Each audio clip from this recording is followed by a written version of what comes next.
বিসমিল্লাহির রহমানির রহিম। পরম করুণাময় ও অসীম দয়ালু আল্লাহর নামে শুরু। আলিফ লাম মিম রা তিলকা আয়াতুল কিতাব والذي أنزل إليك من ربك الحق ولكن أكثر الناس لا يؤمنون আলিফ লাম মিম রা এগুলো কিতাবের আয়াত। যা কিছু আপনার পালনকর্তার পক্ষ থেকে অবতীর্ণ হয়েছে তা সত্য, কিন্তু অধিকাংশ মানুষ এতে বিশ্বাস করে না। الله الذي رفع السماوات بغير عمد ترونها ثم استوى على العرش وسخر الشمس والقمر كل يجري لأجل مسمى يدبر الأمر يفصل الآيات لعلكم بلقاء ربكم توقنون আল্লাহ যিনি ঊর্ধ্ব দেশে স্থাপন করেছেন আকাশ মণ্ডলীকে স্তম্ভ ব্যতীত, তোমরা সেগুলো দেখো। অতঃপর তিনি আরশের উপর অধিষ্ঠিত হয়েছেন এবং সূর্য ও চন্দ্রকে কর্মে নিয়োজিত করেছেন। প্রত্যেকে নির্দিষ্ট সময় মোতাবেক আবর্তন করে। তিনি সকল বিষয় পরিচালনা করেন, নিদর্শনসমূহ প্রকাশ করেন, যাতে তোমরা স্বীয় পালনকর্তার সাথে সাক্ষাৎ সম্বন্ধে নিশ্চিত বিশ্বাসী হও। وهو الذي مد الأرض وجعل فيها رواسي وأنهارا ومن كل الثمرات جعل فيها زوجين اثنين يغشي الليل النهار إن في ذلك لآيات لقوم يتفكرون তিনি ভূমণ্ডলকে বিস্তৃত করেছেন এবং তাতে পাহাড় পর্বত ও নদ নদী সৃষ্টি করেছেন এবং প্রত্যেক ফলের মধ্যে দু প্রকার সৃষ্টি করে রেখেছেন। তিনি দিনকে রাত্রি দ্বারা আবৃত করেন, এতে তাদের জন্য নিদর্শন রয়েছে যারা চিন্তা করে। وفي الأرض قطع متجاورات وجنات من أعناب وزرع ونخيل صنوان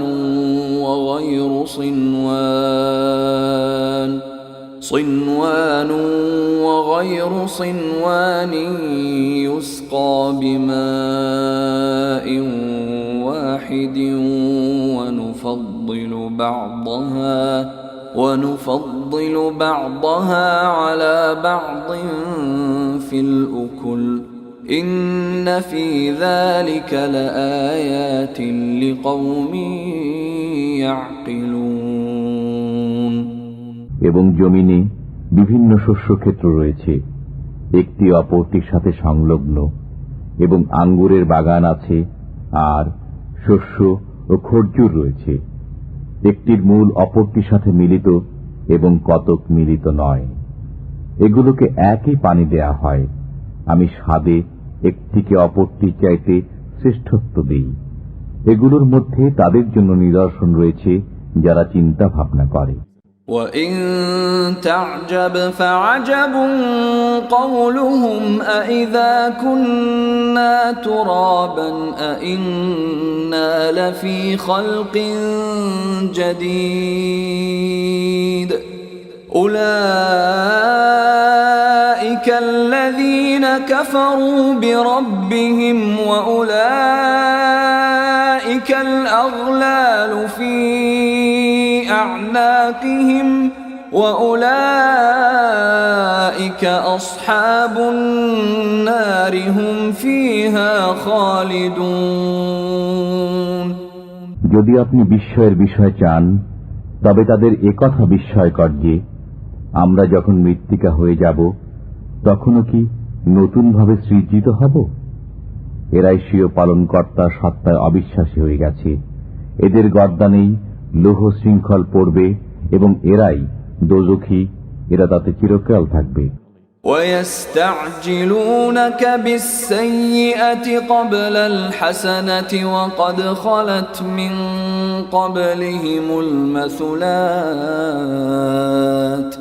وَإِنَّ رَبَّكَ لَذُو مَغْفِرَةٍ لِلنَّاسِ عَلَى ظُلْمِهِمْ وَإِنَّ رَبَّكَ لَشَدِيدُ الْعِقَابِ। এরা আপনার কাছে মঙ্গলের পরিবর্তে দ্রুত অমঙ্গল কামনা করে। তাদের পূর্বে অনুরূপ অনেক শাস্তিপ্রাপ্ত জনগোষ্ঠী অতিক্রান্ত হয়েছে। আপনার পালনকর্তা মানুষকে তাদের অন্যায় সত্ত্বেও ক্ষমা করেন এবং আপনার পালনকর্তা কঠিন শাস্তিদাতাও বটে। وَيَقُولُ الَّذِينَ كَفَرُوا لَوْلَا أُنْزِلَ عَلَيْهِ آيَةٌ مِّن رَّبِّهِ إِنَّمَا أَنْتَ مُنذِرٌ وَلِكُلِّ قَوْمٍ هَادٍ। কাফেররা বলে, তার প্রতি তার পালনকর্তার পক্ষ থেকে কোন নিদর্শন অবতীর্ণ হল না কেন? আপনার কাজ তো ভয় প্রদর্শন করাই এবং প্রত্যেক সম্প্রদায়ের জন্য পথ প্রদর্শক হয়েছে। আল্লাহু ইয়া'লামু মা তাহমিলু কুল্লু উনসা ওয়া মা তাগীদুল আরহাম ওয়া মা তাজদাদ ওয়া কুল্লু শাইইন 'ইনদাহু বিমিকদার। আল্লাহ জানেন প্রত্যেক নারী যা গর্ভধারণ করে এবং গর্ভাশয়ে যা সংকুচিত ও বর্ধিত হয়, এবং তার কাছে প্রত্যেক বস্তুরই একটা পরিমাণ রয়েছে। আলিমুল গায়বি ওয়াশ শাহাদাতিল কাবীরুল মুতাআল। তিনি সকল গোপন ও প্রকাশ্য বিষয় অবগত, মহত্তম, সর্বোচ্চ মর্যাদাবান। সাওয়াউম মিনকুম মান আসাররাল কওলা ওয়া মান জাহারা বিহি ওয়া মান হুয়া মুস্তাখফিন বিল-লাইল ومن هو مستخف بالليل وسارب بالنهار। তোমাদের মধ্যে কেউ গোপনে কথা বলুক বা তা সশব্দে প্রকাশ করুক, রাতের অন্ধকারে সে আত্মগোপন করুক বা প্রকাশ্য দিবালোকে বিচরণ করুক, সবাই তার নিকট সমান। লাহু মুআক্কিবাতুম মিন বাইনি ইয়াদাইহি ওয়া মিন খালফিহি ইয়াহফাযুনাহু মিন আমরিল্লাহ ইন্নাল্লাহা লা ইউগায়্যিরু মা বিকওমিন হাত্তা ইউগায়্যিরু মা বিআনফুসিহিম وَإِذَا أَرَادَ اللَّهُ بِقَوْمٍ سُوءًا فَلَا مَرَدَّ لَهُ وَمَا لَهُم مِّن دُونِهِ مِن وَالٍ। তার পক্ষ থেকে অনুসরণকারী রয়েছে তাদের অগ্রে এবং পশ্চাতে। আল্লাহর নির্দেশে তারা ওদের হেফাজত করে। আল্লাহ কোন জাতির অবস্থা পরিবর্তন করেন না যে পর্যন্ত তারা তাদের নিজেদের অবস্থা পরিবর্তন না করে। আল্লাহ যখন কোন জাতির উপর বিপদ চান তখন তা রদ হওয়ার নয়, এবং তিনি ব্যতীত তাদের কোনো সাহায্যকারী নেই। হুয়াল্লাযী ইউরীকুমুল বারকা খাওফান ওয়া তামআন ওয়া ইউনশিউস সাহাবাস সিকাল। তিনি তোমাদেরকে বিদ্যুৎ দেখান ভয়ের জন্য এবং আশার জন্য, এবং উত্থিত করেন ঘন মেঘমালা। وَيُسَبِّحُ الرَّعْدُ بِحَمْدِهِ وَالْمَلَائِكَةُ مِنْ خِيفَتِهِ وَيُرْسِلُ الصَّوَاعِقَ ويرسل الصواعق فيصيب بها من يشاء وهم يجادلون في الله وهو شديد المحال। তার প্রশংসা পাঠ করে বজ্র, নির্ঘোষ এবং সব ফেরেশতা সভয়ে। তিনি বজ্রপাত করেন, অতঃপর যাকে ইচ্ছা তাকে তা দ্বারা আঘাত করেন। তথাপি তারা আল্লাহ সম্পর্কে বিতণ্ডা করে, অথচ তিনি মহাশক্তিশালী। লাহু দাওয়াতুল হক والذين يدعون من دونه لا يستجيبون لهم بشيء إلا كباسط كفيه إلى الماء ليبلغ فاه وما هو ببالغه وما دعاء الكافرين إلا في ضلال। সত্যের আহ্বান একমাত্র তারই, এবং তাকে ছাড়া যাদেরকে ডাকে তারা তাদের কোনো কাজে আসে। ওদের দৃষ্টান্ত সেরূপ, যেমন কেউ দুহাত পানির দিকে প্রসারিত করে যাতে পানি তার মুখে পৌঁছে যায়, অথচ পানি কোনো সময় পৌঁছবে না।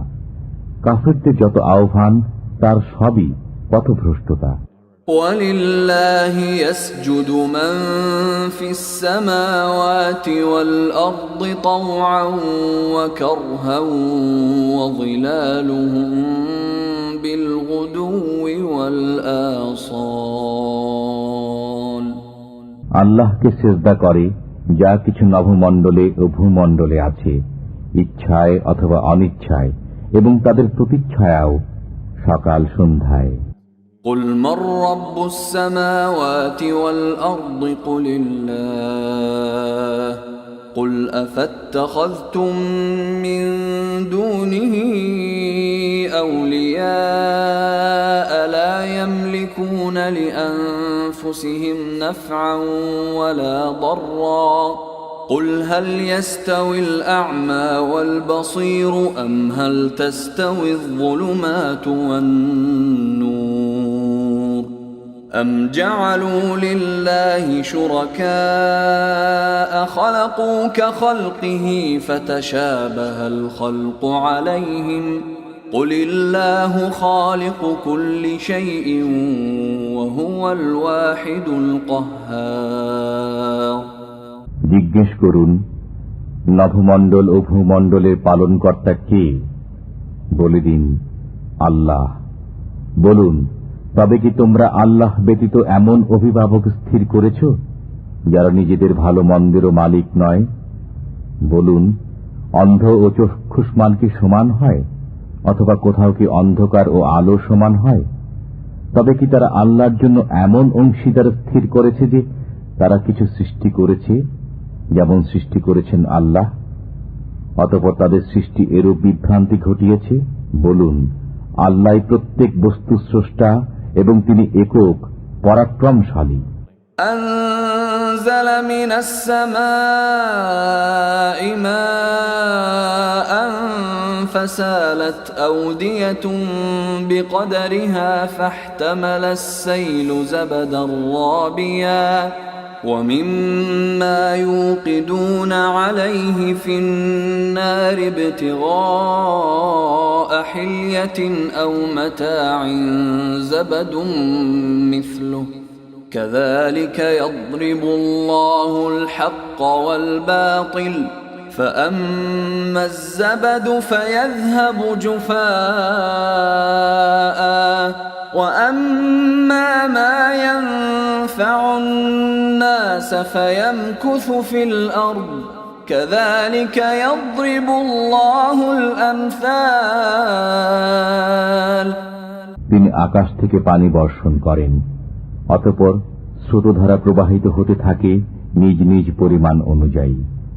অতঃপর স্রোতধারা স্ফীত ফেনারাশি উপরে নিয়ে আসে, এবং অলঙ্কার অথবা তৈজসপত্রের জন্য যে বস্তুকে আগুনে উত্তপ্ত করে তাতেও তেমনি ফেনারাশি থাকে।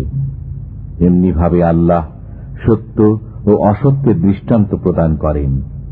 অতএব ফেনা তো শুকিয়ে খতম হয়ে যায়, এবং যা মানুষের উপকারে আসে তা জমিতে অবশিষ্ট থাকে।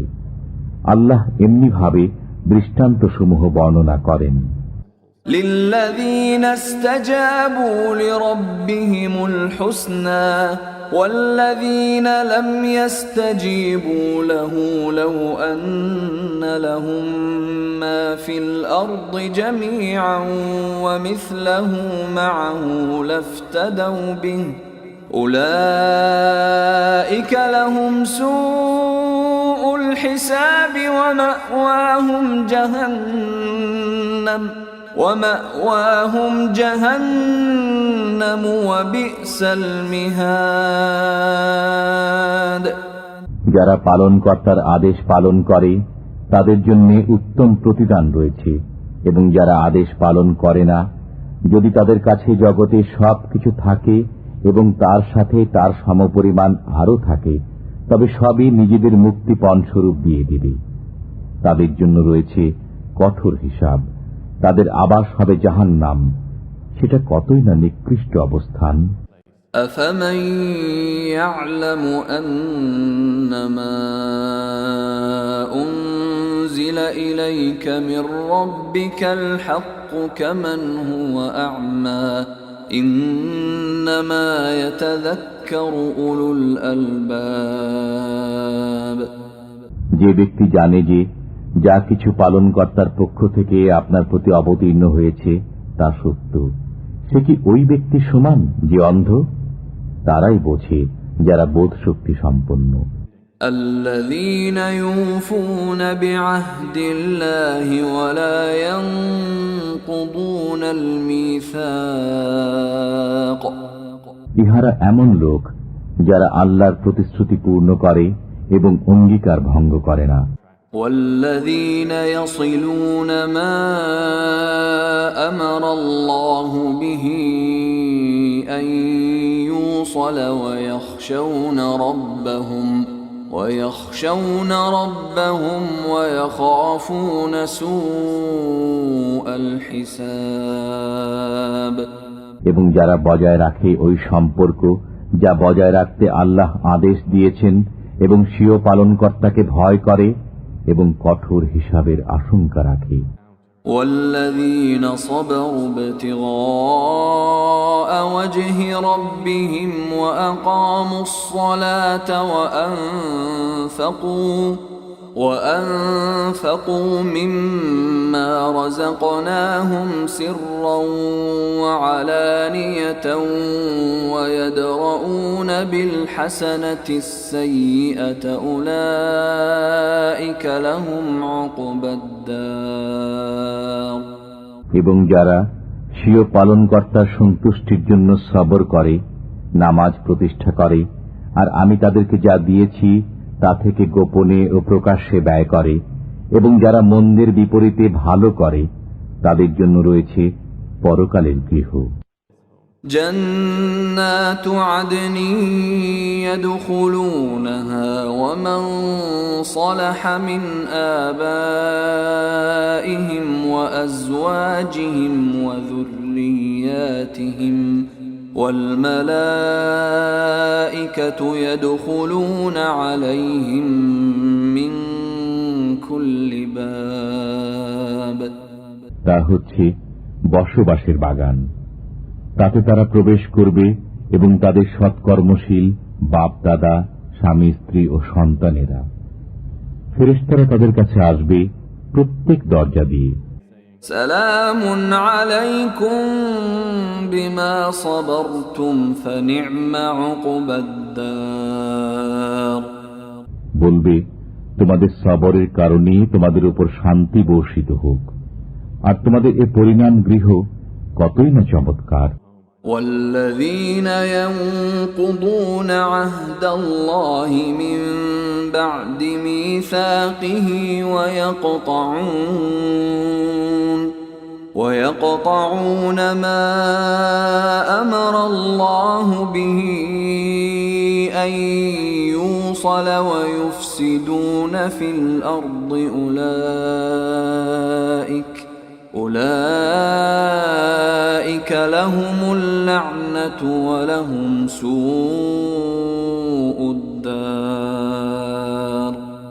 এবং যারা আল্লাহর অঙ্গীকারকে দৃঢ় ও পাকাপোক্ত করার পর তা ভঙ্গ করে, আল্লাহ যে সম্পর্ক বজায় রাখতে আদেশ করেছেন তা ছিন্ন করে এবং পৃথিবীতে অশান্তি সৃষ্টি করে, ওরা ওই সমস্ত লোক যাদের জন্য রয়েছে অভিসম্পাত এবং ওদের জন্য রয়েছে কঠিন আযাব।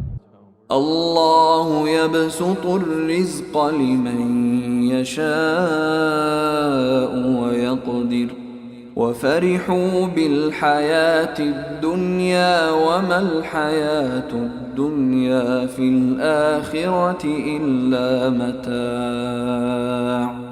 আল্লাহ যার জন্য ইচ্ছা রুজি প্রশস্ত করেন এবং সংকুচিত করেন, তারা পার্থিব জীবনের প্রতি মুগ্ধ। পার্থিব জীবন পরকালের সামনে অতি সামান্য সম্পদ বই নয়। ويقول الذين كفروا لولا أنزل عليه آية من ربه قل إن الله يضل من يشاء ويهدي إليه من أناب। কাফেররা বলে, তাঁর প্রতি তাঁর পালনকর্তার পক্ষ থেকে কোন নিদর্শন কেন অবতীর্ণ হল না? বলে দিন, আল্লাহ যাকে ইচ্ছা পথভ্রষ্ট করেন এবং যে মনোনিবেশ করে তাকে নিজের দিকে পথ প্রদর্শন করেন। الذين آمنوا وتطمئن قلوبهم بذكر الله ألا بذكر الله تطمئن القلوب। যারা বিশ্বাস স্থাপন করে এবং তাদের অন্তর আল্লাহর জিকির দ্বারা শান্তি লাভ করে, জেনে রাখো আল্লাহর জিকির দ্বারাই অন্তরসমূহ শান্তি পায়। الذين آمنوا وعملوا الصالحات طوبى لهم وحسن مآب। যারা বিশ্বাস স্থাপন করে এবং সৎকর্ম সম্পাদন করে তাদের জন্য রয়েছে সুসংবাদ এবং মনোরম প্রত্যাবর্তন স্থল। كذلك أرسلناك في أمة قد خلت من قبلها أمم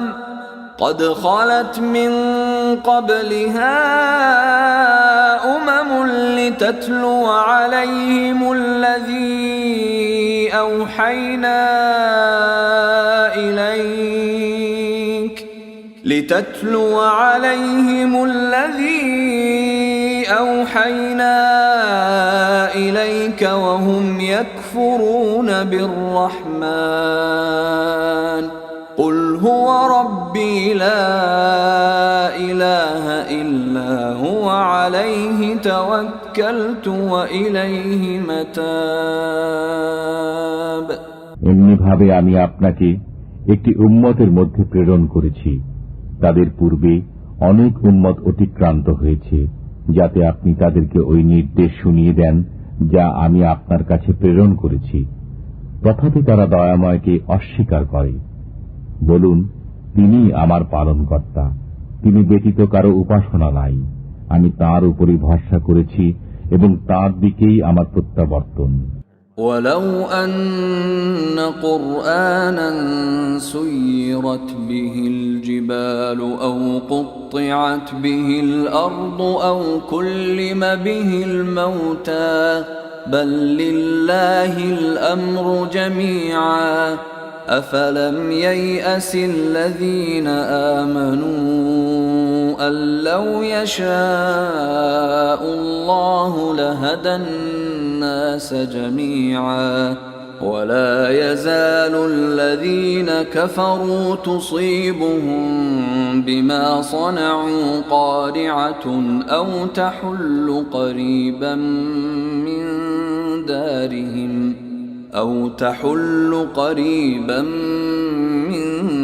دارهم حتى يأتي وعد الله إن الله لا يخلف الميعاد।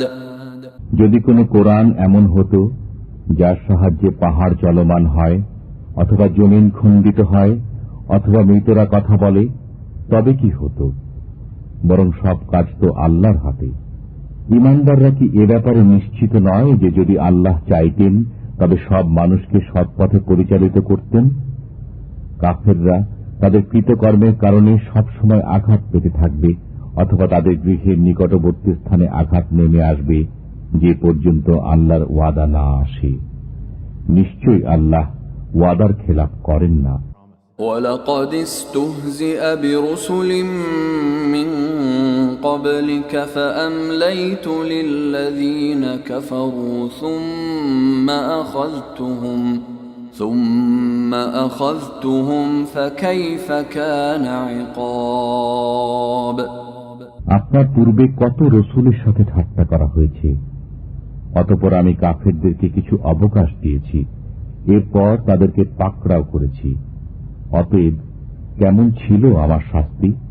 أَفَمَنْ هُوَ قَائِمٌ عَلَى كُلِّ نَفْسٍ بِمَا كَسَبَتْ وَجَعَلُوا لِلَّهِ شُرَكَاءَ قُلْ سَمُّوهُمْ أَمْ تُنَبِّئُونَهُ بِمَا لَا يَعْلَمُ فِي الْأَرْضِ أَمْ بِظَاهِرٍ مِّنَ الْقَوْلِ بَلْ زُيِّنَ لِلَّذِينَ كَفَرُوا مَكْرُهُمْ وَصُدُّوا عَنِ السَّبِيلِ وَمَن يُضْلِلِ اللَّهُ فَمَا لَهُ مِنْ هَادٍ। ওরা প্রত্যেকে কি মাথার উপর স্বকৃত কর্ম নিয়ে দণ্ডায়মান নয় এবং তারা আল্লাহর জন্য অংশীদার সাব্যস্ত করে? বলুন, নাম বলো অথবা খবর দাও পৃথিবীর এমন কিছু জিনিস সম্পর্কে যা তিনি জানেন না, অথবা অসার কথাবার্তা বলছো? বরং সুশোভিত করা হয়েছে কাফেরদের জন্য তাদের প্রতারণাকে এবং তাদেরকে সৎপথ থেকে বাধা দান করা হয়েছে। আল্লাহ যাকে পথভ্রষ্ট করেন তার জন্য কোন পথপ্রদর্শক নেই। لهم عذاب في الحياة الدنيا ولعذاب الآخرة أشق وما لهم من الله من واق। দুনিয়ার জীবনে এদের জন্য রয়েছে আযাব এবং অতি অবশ্য আখিরাতের জীবন কঠোরতম। আল্লাহর কবল থেকে তাদের কোনো রক্ষাকারী নেই।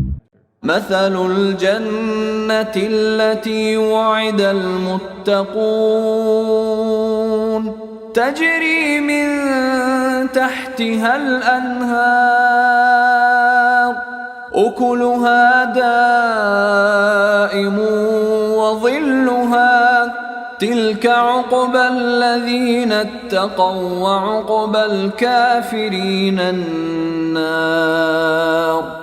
পরহেজগারদের জন্য প্রতিশ্রুত জান্নাতের অবস্থা এই যে তার নিম্নে নির্ঝরণী সমূহ প্রবাহিত হয়, তার ফলসমূহ চিরস্থায়ী এবং ছায়াও। এটা তাদের প্রতিদান যারা সাবধান হয়েছে, এবং কাফেরদের প্রতিফল অগ্নি। والذين آتيناهم الكتاب يفرحون بما أنزل إليك ومن الأحزاب من ينكر بعضه قل إنما أمرت أن أعبد الله ولا أشرك به إليه أدعو وإليه مآب। এবং যাদেরকে আমি গ্রন্থ দিয়েছি তারা আপনার প্রতি যা অবতীর্ণ হয়েছে তার জন্য আনন্দিত হয়, এবং কোন কোন দল এর কোন কোন বিষয় অস্বীকার করে। বলুন, আমাকে এরূপ আদেশই দেয়া হয়েছে যে আমি আল্লাহর ইবাদত করি এবং তার সাথে অংশীদার না করি। আমি তার দিকেই দাওয়াত দেই এবং তার কাছেই আমার প্রত্যাবর্তন। وكذلك أنزلناه حكما عربيا ولئن اتبعت أهواءهم بعدما جاءك من العلم ما لك من الله من ولي ولا واق এমনি ভাবেই আমি এই কোরআনকে আরবি ভাষায় নির্দেশ রূপে অবতারণ করেছি। যদি আপনি তাদের প্রবৃত্তির অনুসরণ করেন আপনার কাছে জ্ঞান পৌঁছার পর, তবে আল্লাহর কবল থেকে আপনার না কোনো সাহায্যকারী আছে এবং না কোনো রক্ষাকারী। وَلَقَدْ أَرْسَلْنَا رُسُلًا مِّن قَبْلِكَ وَجَعَلْنَا لَهُمْ أَزْوَاجًا وَذُرِّيَّةً وَمَا كَانَ لِرَسُولٍ أَن يَأْتِيَ بِآيَةٍ إِلَّا بِإِذْنِ اللَّهِ لِكُلِّ أَجَلٍ كِتَابٌ আপনার পূর্বে আমি অনেক রসুল প্রেরণ করেছি এবং তাদেরকে পত্নী ও সন্তান সন্ততি দিয়েছি। কোন রসুলের এমন সাধ্য ছিল না যে আল্লাহর নির্দেশ ছাড়া কোন নিদর্শন উপস্থিত করে। প্রত্যেকটি ওয়াদা লিখিত আছে। يمحو الله ما يشاء ويثبت وعنده أم الكتاب আল্লাহ যা ইচ্ছা মিটিয়ে দেন এবং বহাল রাখেন এবং মূল গ্রন্থ তাঁর কাছেই রয়েছে। وَإِمَّا نُرِيَنَّكَ بَعْضَ الَّذِي نَعِدُهُمْ أَوْ نَتَوَفَّيَنَّكَ فَإِنَّمَا عَلَيْكَ الْبَلَاغُ وَعَلَيْنَا الْحِسَابُ আমি তাদের সাথে যে ওয়াদা করেছি তার কোনো একটি যদি আপনাকে দেখিয়ে দেই কিংবা আপনাকে উঠিয়ে নেই, তাতে কি? আপনার দায়িত্ব তো পৌঁছে দেয়া এবং আমার দায়িত্ব হিসাব নেয়া। أَوَلَمْ يَرَوْا أَنَّا نَأْتِي الْأَرْضَ نَنقُصُهَا مِنْ أَطْرَافِهَا وَاللَّهُ يَحْكُمُ لَا مُعَقِّبَ لِحُكْمِهِ وَهُوَ سَرِيعُ الْحِسَابِ তারা কি দেখে না যে আমি তাদের দেশকে চতুর্দিক থেকে সমানে সংকুচিত করে আসছি? আল্লাহ নির্দেশ দেন, তার নির্দেশকে পশ্চাতে নিক্ষেপকারী কেউ নেই। তিনি দ্রুত হিসাব গ্রহণ করেন। وَقَدْ مَكَرَ الَّذِينَ مِنْ قَبْلِهِمْ فَلِلَّهِ الْمَكْرُ جَمِيعًا يَعْلَمُ مَا تَكْسِبُ كُلُّ نَفْسٍ وَسَيَعْلَمُ الْكُفَّارُ لِمَنْ عُقْبَى الدَّارِ তাদের পূর্বে যারা ছিল তারা চক্রান্ত করেছে, আর সকল চক্রান্ত তো আল্লাহর হাতেই আছে। তিনি জানেন প্রত্যেক ব্যক্তি যা কিছু করে। কাফেররা জেনে নেবে যে পরজীবনের আবাসস্থল কাদের জন্য রয়েছে। وَيَقُولُ الَّذِينَ كَفَرُوا لَسْتَ مُرْسَلًا قُلْ كَفَى بِاللَّهِ شَهِيدًا بَيْنِي وَبَيْنَكُمْ وَمَنْ عِندَهُ عِلْمُ الْكِتَابِ কাফেররা বলে, আপনি প্রেরিত ব্যক্তি নন। বলে দিন, আমার ও তোমাদের মধ্যে প্রকৃষ্ট সাক্ষী হচ্ছেন আল্লাহ এবং ওই ব্যক্তি যার কাছে গ্রন্থের জ্ঞান আছে।